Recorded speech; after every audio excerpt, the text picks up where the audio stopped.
महामंत्र के विषय में क्या परिवर्तन लाता है गुरुदेव, आपको सुनाया जाएगा। तो महाराज श्री कहते हैं, राम भजे राम भजे राम भजे,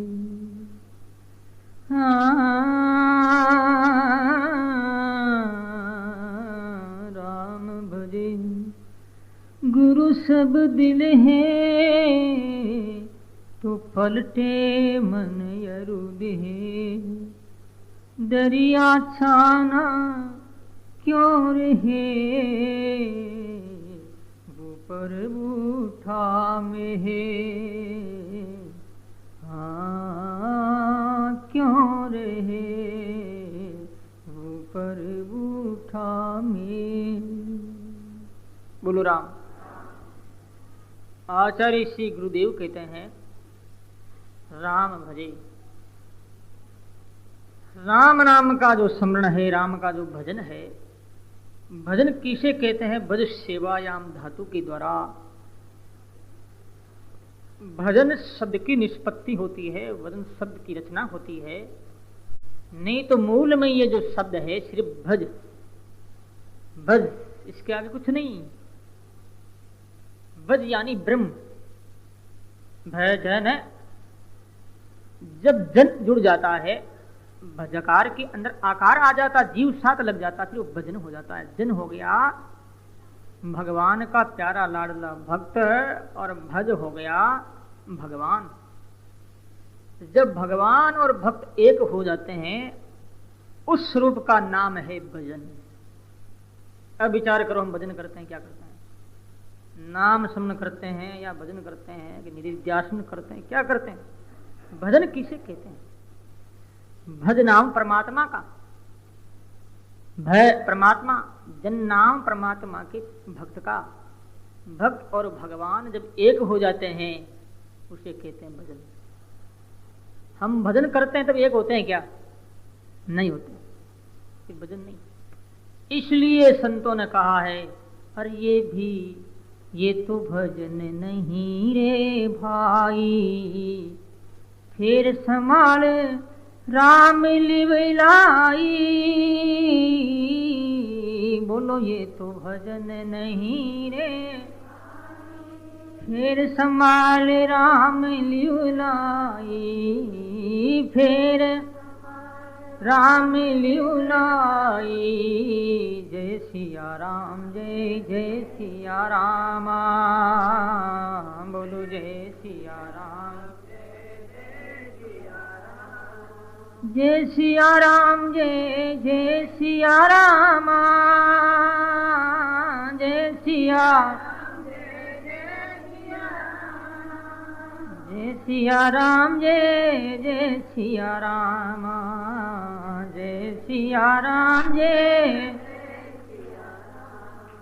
ये तो भजन नहीं रे भाई, ये तो भजन नहीं रे भाई, फिर संभाल राम लिवलाई। फिर समा, ये भजन नहीं। भजन जहां भक्त और भगवान एक, स्वामी सेवक एक, तब सोचना भजन हो रहा। अब भजन हो रहा है। स्वामी सेवक एक होई, ते मन दर्शे दूजा को। स्वामी सेवक हो जाता। इन वास्ते महाराज श्री ने कहा, राम भजे। ऐसा भजन होता है। भजन करते हो, संसारिक वातावरण का प्रभाव अपने अंतकरण में अधिकार कर लेता है, और अंतकरण इन तरंगों में घुल मिल जाता है। ऐसी स्थिति में हमारा भजन, हमारा स्मरण कीर्तन सार्थक कैसे हो सकता है? भजन में मन लगता है, फिर छूटता नहीं। संसार में क्या हो रहा है ये पता नहीं रहता है, इसका नाम भजन है। ऐसे करने के लिए ध्यान योग की आवश्यकता है। जब व्यक्ति ध्यान योग करता है, ध्यान में एकाग्र चित्त से निवात दीपक चित्तम समाधि रविधीयते, जैसे दीपक की जो ज्योति है, शिखा, वो ऊपर की ओर जा रही है, एकदम सीधी लाइन से जा रही है। हवा रहित ऐसे स्थान में दीपक जलता है और वो ज्योति एकदम सीधी जा रही है, बिल्कुल भी हिलती नहीं, स्थिर है। इस प्रकार से ध्यान किया जाता है परमात्मा का, उसका नाम भजन। लेकिन भजन के पहले आ जाते हैं राम। राम भजे, राम किसे कहते हैं? राम रमु क्रीड़ायाम धातु रमन्ते योगिनानन्ते सत्यानंदे चिदान, मने राम इति पदेन अशो ब्रह्म अभिधीयते, रमन्ते योगिनानन्ते सत्यानंदे चिदात्मने, जो योगियों के चित्त में रमण करता है। इस वास्ते संतों ने कहा है, हरे रमता रामैया हो मारी, क्यों नहीं सुनो रे पुकार रमता। बोलो, मारी क्यों नहीं सुनो रे पुकार रमता रामैया हो मारी। शरणे आयो अब मैं स्वामी, जाऊं किन्हीं के द्वार। शरणे आयो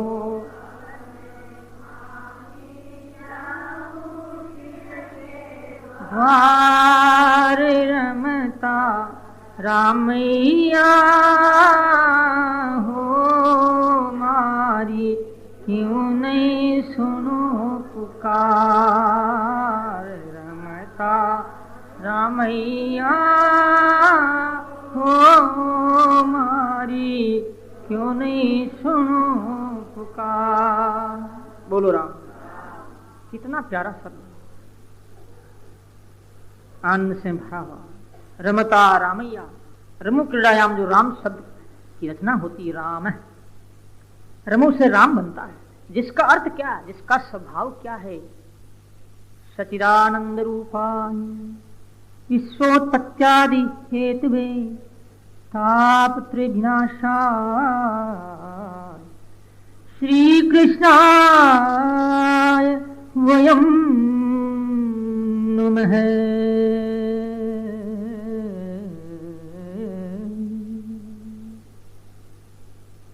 ऐसा स्वभाव है परमात्मा का, जो रमता है सब जगह, सच्चित आनंद स्वरूप है। और वो कितना स्ट्रांग है, सर्वशक्तिमान है, इसलिए वो विश्वोत्पत्त्यादि हेतु, विश्व की उत्पत्ति करने के बाद में भी विश्व में जो अपरिच्छिन्न रहता है, यानी लीन नहीं होता है विश्व में, माया में, इसलिए परमात्मा सामर्थ्यवान, जीव सामर्थ्यवान नहीं। माया अवच्छिन्न चैतन्य जीव है, लेकिन माया अपरिच्छिन्न परमात्मा है, ब्रह्म है। ऐसा जो भगवान त्रिताप विनाशाय, ऐसा जो राम है, तापों को, 3 प्रकार के तापों का नाश करने वाले राम, रमु राम है, जो क्रीड़ा करता है, आनंद देता है, सुख देता है। इस वास्ते राम की जो कथा है बड़ी आनंददायिनी, सुखदायिनी, ज्ञान विज्ञान दायिनी। गोस्वामी तुलसीदास जी महाराज ने सुंदर बात, गजब कर दिया। बुद्ध विश्राम, हाँ बुद्ध विश्राम सकल जन रंजनी, बुद्ध विश्राम सकल जन रंजनी, राम कथा कलि कलश भंजनी, राम कथा कलि कलश विभंजनी, बुद्ध विश्राम सकल जन रंजनी, बुद्ध विश्राम सकल जन रंजनी। बोलो राम। बुद्धिवानों का विश्राम है कथा, राम की कथा। हम क्या करने जा रहे हैं? अभी राम कथा कर रहे हैं। आप लोग राम कथा सुन रहे हैं। बुद्धिवानों के लिए राम की कथा विश्राम, rest house, circuit house. VIP लोग लेते हैं ना सर्किट हाउस में। जब तुम दुखी होते हो, अशांति हो जाती, हृदय में आग लग जाती, फिर क्या करो? बुद्धि विश्राम सकल जन रंजनी। बुद्धिवानों के लिए विश्राम स्थान, रेस्ट स्थान, आराम स्थान, भगवत कथा, भगवत चर्चा। गोस्वामी जी ने कितनी सुंदर बात कही। कहां आराम मिलेगा रे भाई? संसार में जाओ धनवानों के पास, बड़े बड़े लोगों के पास, राष्ट्रपति के पास, प्रधानमंत्री के, किसी के पास जाओ, कहां सुख? लेकिन गोस्वामी जी ने ये बात कह दी कि ये कथा कैसी है? बुद्धिमान लोगों के लिए विश्राम स्थान है, मूर्खों के लिए नहीं। बुद्धिमान यानी बुद्धिमान का मतलब बुद्धि, भगवत बुद्धि, ब्रह्मभूत बुद्धि, श्रद्धा बुद्धि, आस्तिक बुद्धि। ऐसे जो बुद्धि वाले लोग होते हैं उनके लिए विश्राम स्थान है। और सकल जन रंजनी, सबको मनोरंजन भी कराती है कथा। जैसे टीवी में तुम मनोरंजन करते हो। किसी एक भाई ने कहा कि हमारा टीवी जब लगाते हैं तो बहुत लोग आते हैं, जब कोई हीरो हीरोइन आ जाती है तो इतनी भीड़ लग जाती है, सड़कों पर लोग आते नहीं, घंटों के बाद भी आते नहीं। तो हमने कहा भाई ये जो भगवत कथा है ये बुद्धिमानों की कथा है। सकल जन रंजनी, सबको मनोरंजन कराती है, एक को नहीं सबको। लेकिन सबको नहीं, गोस्वामी जी कहते हैं जन। जन कौन है? भगवत भक्त। जन दरिया था ना, जगह जगह जन को ये मनोरंजन देती है, ऐसे वैसे को नहीं। तो सजनों, ऐसा जो राम है, हम राम की कथा करते हैं। राम भजे गुरु शब्द ले। उसके बाद में आचार्य श्रीधरिया महाराज कहते हैं गुरु का शब्द लेना तो पलटे मन अरुदे। गुरु के शब्द को तुम किस प्रकार से ले सकते हो ये जानना जरूरी। शब्द कोई साकार मूर्त या कोई वस्तु नहीं, जो दिया और हमने ले लिया, हाथ में पकड़ लिया और पॉकेट में डाल दिया। शब्द ले, शब्द को लेने के लिए कौन सा पात्र है? आचार्य जी ने कहा वो पात्र क्या है? जो शब्द को पकड़ ले। आज हमारा जो मानस बना है, बुरा अथवा भला, वो सब हम शब्द को सुनते हैं, पकड़ते हैं, फिर व्यक्तित्व उभरता है।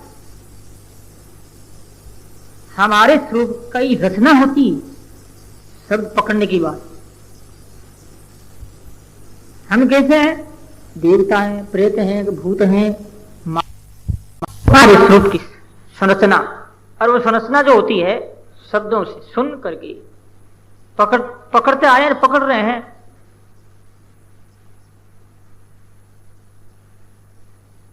भगवान शिव का एक मंगल गीत है, बड़ा सुंदर है। क्योंकि वो परमात्मा अनुरणियान में तो मयान, वो सूक्ष्म से सुख है, मान से वो मान है, वो कैसे पकड़ में आता है, तो उसके लिए गीत गाया जाता है, उसको रिझाना पड़ता है। ऐसा कोई कठोर आदमी हो, निर्दयी आदमी हो, सामर्थ्यवान व्यक्ति हो, तो उसको रिझाने के लिए उनके गुणगान गाने पड़ेंगे। लेकिन परमात्मा ऐसा नहीं, फिर भी गीत तो उनका गाना ही पड़ेगा।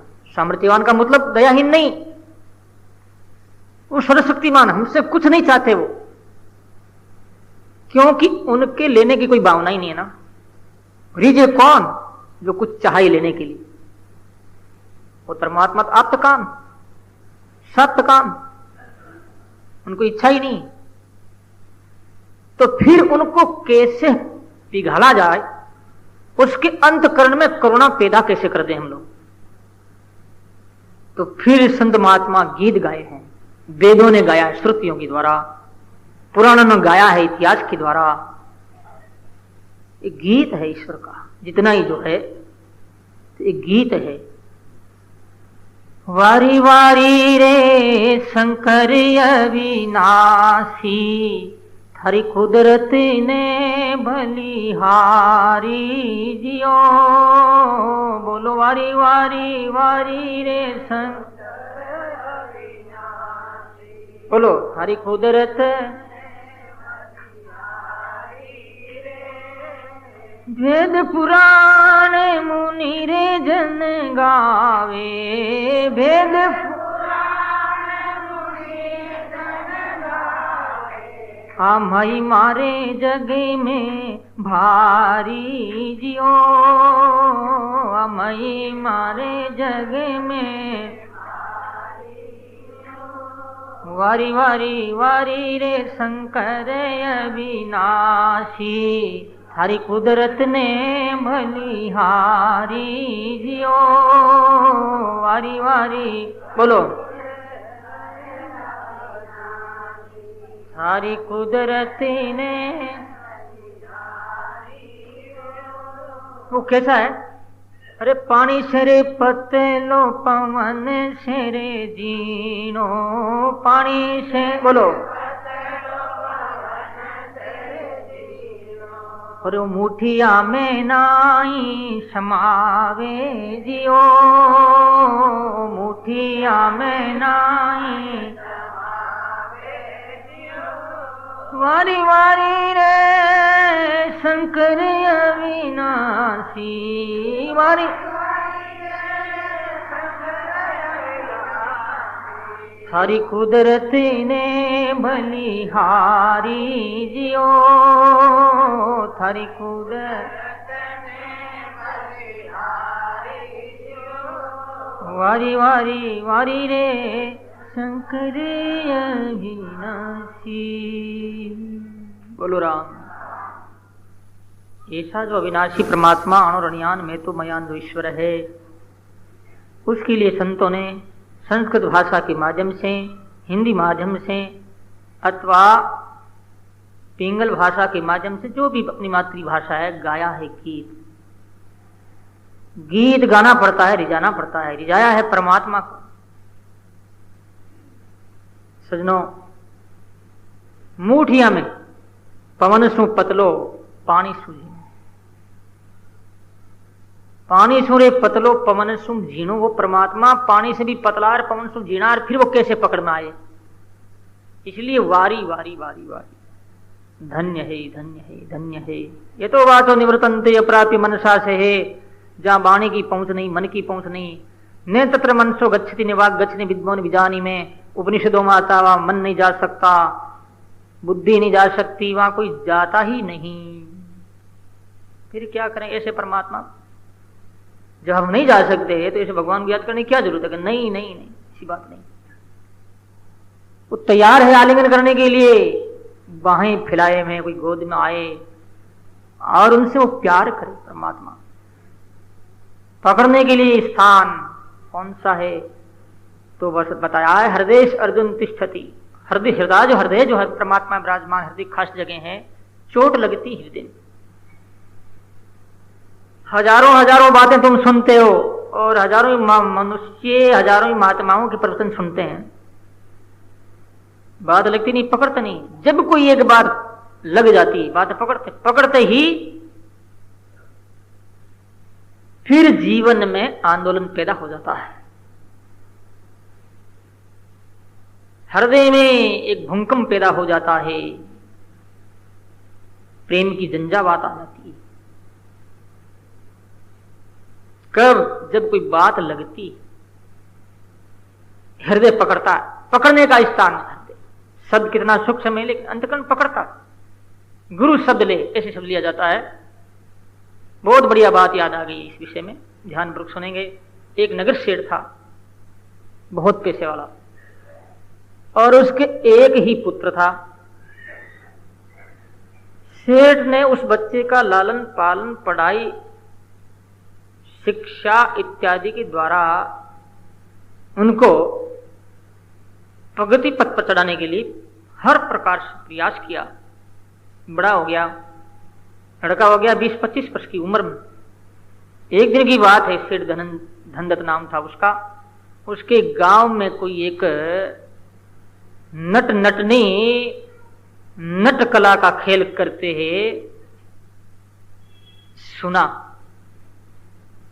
तो उसने उनको बुलाया कि भाई आज मेरी तुम नट कला जो है तुम्हारी प्रदर्शन करना, बताना। नटनी अपने काफिला के साथ उसके घर पर गए। नटनी ने अपनी विद्या जो है दिखानी प्रारंभ की। ऊंची चढ़ना, नीचे आना, एक पर से दांतों में से तार पड़ के चारों राउंड मारना, तार के ऊपर पैर से चलना, कई प्रकार के ऐसे जो है कला का प्रदर्शन। उसके बाद में उनको बहुत बहुत पैसा दिया, लेकिन धनदत्त सेठ का लड़का जो इलायची कुमार नाम था उसका, वो पिता से आग्रह करने लगा कि पिताजी शादी करूं तो मैं इस नट की लड़की नटने के साथ। सेठ ने कहा रे भैया बहुत खराब हो जाएगा, मैं नगर सेठ हूं, दुनिया में मेरा नाम है, तो मेरा नाम बदनाम कर देगा बेटा, कलंक लगाएगा। अपनी जाति में कर ले, जाति छोड़ के अंतर ब्याह कर ले, इंटरकास्ट, लव मैरिज। नटनी शेडल के साथ ठीक नहीं है बेटा, बहुत कहा, लेकिन उसने कहा मैं आत्महत्या कर लूंगा। नटनी की लड़की बड़ी सुंदर थी, मोहित हो गया। सेठ ने विचार किया आत्महत्या कर लेगा, मर जाएगा, इसी की अपेक्षा तो ठीक, इसकी शादी कर दे और क्या कर। सेठ ने नट को बुलाया और कहा भाई मेरा बच्चा ऐसा प्रस्ताव रख रहा है, तेरी लड़की के साथ शादी करना चाहता है, और उसको कह दे छोटी जाति वालों को। मैंने एम और ज्यादा आ जाता। उसने कहा क्यों सेठ, हम भी नट हैं, कोई कम है क्या? हमारा भी कुल है, हम कुलीन है, हमारी भी महिमा है, हम भी हमारी जाति में प्रसिद्ध हैं, साधारण नहीं है। ऐसे ऐसे ऐसे लड़के मेरी लड़की के साथ तेरी साथ लड़की की शादी कैसे करूंगा? लेकिन शर्त यह है इसको 12 साल तक मेरे पास रह करके नट विद्या में निपुण होना होगा, और यदि उत्तीर्ण हो जाएगा तो मैं मेरी लड़की इनके साथ में शादी करूं। सेठ ने लड़के से कहा रे भाई बोल क्या है? कि हाँ मैं तैयार हूं 12 साल रहने के लिए, लेकिन चाहूं शादी नटने के साथ ही करूं। ठीक है भाई तेरी इच्छा। सजनों लड़का राजी हो गया और नट के साथ चला गया। अब वो नट जगह जगह जो है खेल खिलाता है, विद्या का प्रदर्शन करता है, कला कौशल उसे सिखाता है। ठीक 12 वर्ष बीत गए। एक दिन की बात है, काशी महाराजा के वहां उन्होंने जो है अपना कला नृत्य का प्रदर्शन किया। लड़का एक बांस के ऊपर चढ़ गया, ऊंचा, एक ही बांस, 2 बांस नहीं, ऊपर चढ़ गया, और बांस वो उधर है।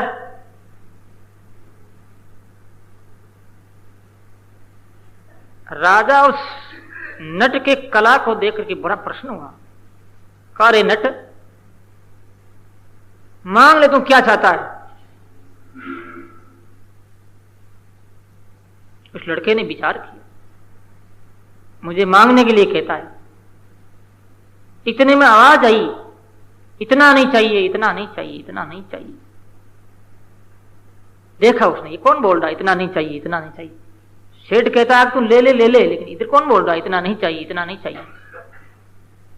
इलायची कुमार ने साइड की ओर देखा तो एक कोई महापुरुष, त्यागी तपस्वी, उच्च कोटि के संत, एक कोई साहूकार के द्वार पर खड़े हैं, और वो गृहिणी महाराज को बार बार आग्रह पूर्वक निवेदन पूर्वक कह रही कि महाराज रोटी पूरी ले लो, घी ले लो। वो महाराज बोले नहीं बहन, आधी रोटी बहुत, इतने नहीं चाहिए।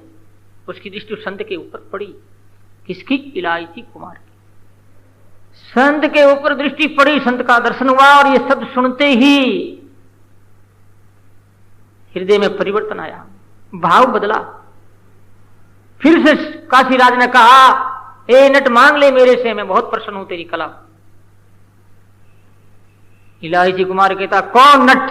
मैं नट नहीं, मैं एक सेठ का लड़का इलायची कुमार, मैं कोई नट नहीं हूं। अरे संत को बार बार दे रहे हैं, संत की इतना नहीं, मैं कहां फंस गया? संत कहते हैं कि नहीं चाहिए, नहीं चाहिए, तो मुझे चाहिए नट नहीं, मैं उस सेठ का लड़का और मैं नटने की इच्छा करता हूं। भाव बदला। इसे कहते हैं गुरु शब्द को पकड़ना, गुरुदेव के शब्द के अंतःकरण में प्रतिक्रिया होना, यानी उसमें ऐसे वातावरण ला देना जिससे कि जीवन सात्विकता की ओर बहने लगे। इलायची कुमार नीचे उतर गया, जाने लगा। नट कहता है, ए कहां जा रहा है इलायची कुमार? मेरी लड़की तैयार है, तेरे साथ में शादी करने के लिए तैयार, क्योंकि राजा तुझे प्रशस्ति पत्र दे रहे हैं, इतना बड़ा राजा, इसे तू योग्य हो गया है, मेरी लड़की तैयार है तेरे साथ शादी करने के लिए, मैं शादी करना चाहता हूं। जा मत कर, कौन नट होता है? मैं शादी करूंगा मेरे पिताजी के वहां जाकर के, पिताजी के आदेशानुसार कोई कुलीन लड़की के साथ, मेरी जाति की लड़की के साथ। इसे कहते हैं शब्द का प्रभाव, इसे कहते हैं शब्द को लेना। शब्द घा राम बजे गुरु शब्द ले। आचार्य सिद्धरिया महाराज कहते हैं गुरु शब्द को इस प्रकार से लेना चाहिए। इसलिए संत कहते हैं क्या परिवर्तन होता है। हर अब कैसे होवे जीवन आए मारी ली, बोलो अब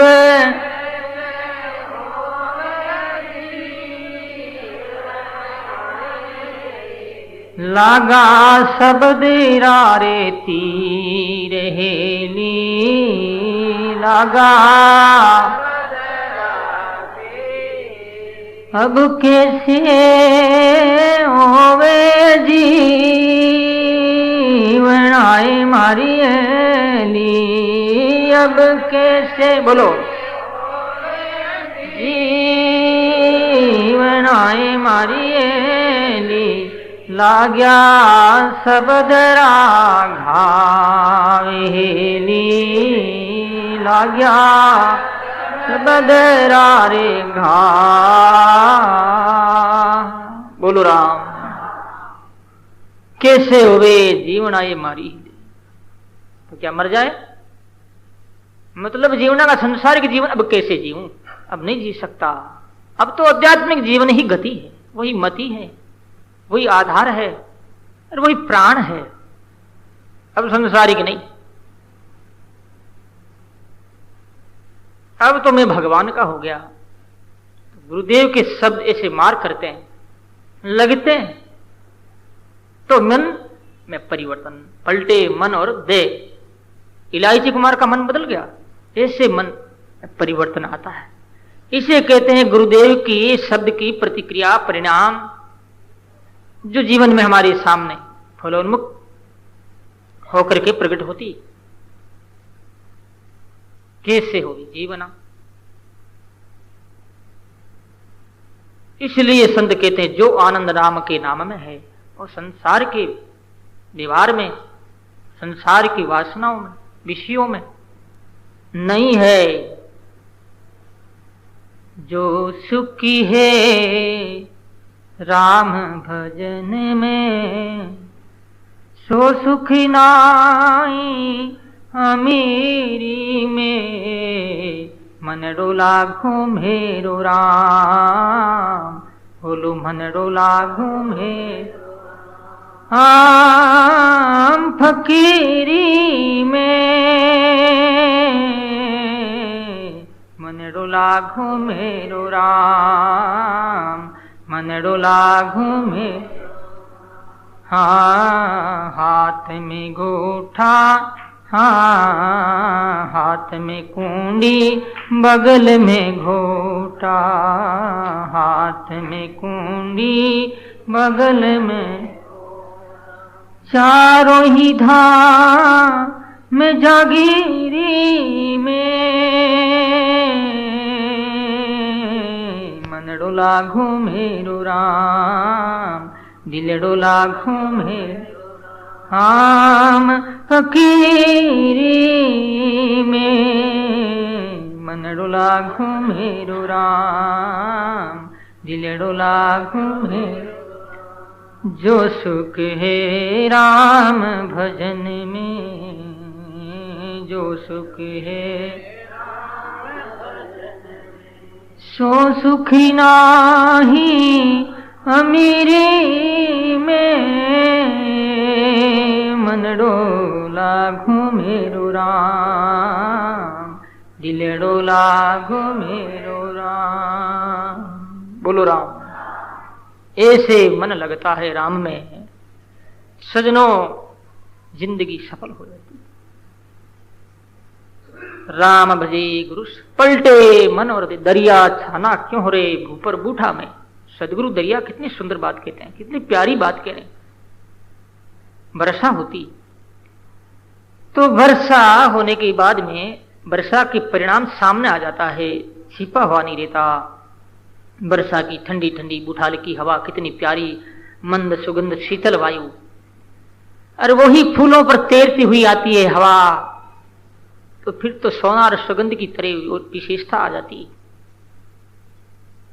सजनों, और वही कुछ दिनों के बाद में ये धरती शस्य श्यामला हरी भरी चारों ओर सुंदर ठंडा वातावरण, जो हम लोग फिर सावन के महीनों में क्या करते हैं, पिकनिक मनाने के लिए जाते हैं, जिसे कहते हैं वन भोज। वन भोज ये किसका परिणाम है? किसने दिया? वर्षा ने दिया है, मेघों ने दिया, बादलों ने दिया है। वर्षा नहीं है तो सूखा सूखा सावन हो तो क्या हुआ? यदि सूखा है वर्षा नहीं होती तो क्या करोगे? कुछ नहीं। तो छिपा हुआ नहीं रहता है। इसलिए सदगुरु दरिया कहते हैं साधना करने वाले के जीवन में साधना छिपी नहीं रहती। परिवर्तन आता मन में, इंद्रियों में, व्यवहार में। लोग देखें इसका जीवन फीका फीका, देखें आजकल बात नहीं करता है। कई तो कहते हैं अभिमान आ गया, कई कहते हैं पागल हो गया, कई कहते गेला हो गया, ऐसे लोग बोलते हैं। वह कुछ नहीं है, वह वही है जो होना था, जिसके लिए जन्म मिला है वो हुआ है। हम क्या सोचें, क्या समझे रे भाई? ये तो तर्कातीत, बुद्ध्यातीत, व्यवहारातीत जीवन है। ऐसे जीवन को ही परिवर्तन के रूप में मानने, इसे परिवर्तन कहते हैं।